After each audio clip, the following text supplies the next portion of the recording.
নানা আয়োজনে বিশ্বকবি রবীন্দ্রনাথ ঠাকুরের স্মৃতি বিজড়িত কুষ্টিয়ার শিলাইদহ, সিরাজগঞ্জের শাহজাদপুর ও কুমিল্লায় কবির ১৬৪তম জন্মবার্ষিকী উদযাপন করা হয়েছে। বিভিন্ন কর্মসূচি পালন করা হয় সিরাজগঞ্জে রবীন্দ্র বিশ্ববিদ্যালয়ে। প্রতিনিধিদের পাঠানো তথ্য ভিডিওচিত্রে আল মকসিদের রিপোর্ট।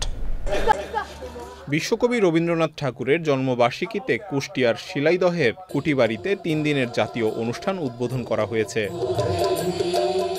অনলাইনে যুক্ত হয়ে সাংস্কৃতিক উপদেষ্টা মোস্তফা সারোয়ার ফারুকী বলেন, নজরুল রবীন্দ্রনাথের মতো জাতীয়ভাবে লালনের মৃত্যুবার্ষিকীও পালন করা উচিত।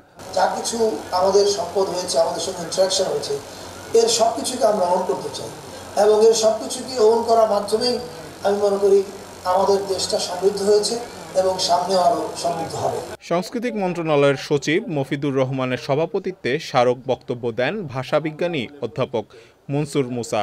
বক্তৃতা করেন ইসলামী বিশ্ববিদ্যালয়ের উপাচার্য ডক্টর নকিব মোহাম্মদ নসরুল্লাহ ও অন্যরা। নতুন প্রজন্মকে আগ্রহী করা যেন তারা রবীন্দ্রনাথকে সঠিকভাবে চর্চা করতে পারে এবং মনে লালন করতে পারে। আমরা চাই শাহজাদপুরের মানুষ এইভাবেই যেন প্রতি বছর রবীন্দ্রনাথকে এভাবে আমরা জন্মজয়ন্তীটা পালন করতে পারি এবং রবীন্দ্রনাথকে আরো ভালোভাবে জানতে পারি। রবীন্দ্রনাথের স্মৃতি বিজড়িত যে নিদর্শনগুলো আছে এটা জনসাধারণের জন্য উন্মুক্ত করে দেওয়া হয়েছে। সিরাজগঞ্জের শাহজাদপুর রবীন্দ্র কাচারি বাড়িতে ৩ দিনের উৎসব উদ্বোধন করেন পার্বত্য চট্টগ্রাম বিষয়ক মন্ত্রণালয়ের সচিব মোহাম্মদ আব্দুল খালেক।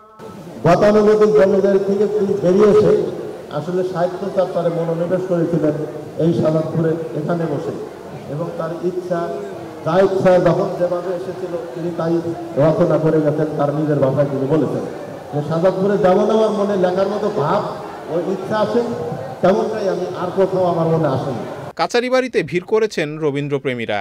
তাকে কুষ্টিয়ার মানুষ পেয়ে কুষ্টিয়ার সাংস্কৃতিক অঙ্গন কিন্তু ঋদ্ধ হয়েছে, কারণ তারা রবীন্দ্র চর্চা করতে পারছে। বাঙালির ইতিহাস, ঐতিহ্যের, সংস্কৃতি এবং অস্তিত্বের দিকে যদি আমরা যেতে পারি তাহলে রবীন্দ্রনাথকে বাদ দিয়ে এটা কল্পনার অতীত। সিরাজগঞ্জের শাহজাদপুরের রবীন্দ্র বিশ্ববিদ্যালয়ের কবিগুরুর প্রতিকৃতিতে শ্রদ্ধা জানান রবীন্দ্র বিশ্ববিদ্যালয়ের উপাচার্য professor doctor SM Hasan Talukdar সহ শিক্ষক, কর্মকর্তা, কর্মচারীরা।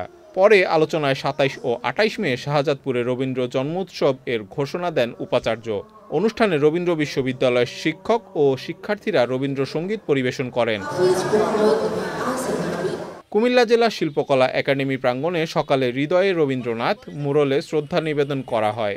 এরপর ছিল আলোচনা সভা ও সাংস্কৃতিক অনুষ্ঠান। আল মুকসিদ, চ্যানেল আই। বান্ডেল থাকলে প্রতি সেনমানিতে টাকা বাঁচবে। বিকাশ সেনমানি বান্ডেল কিনে জিতুন প্রতি লেনদেনে।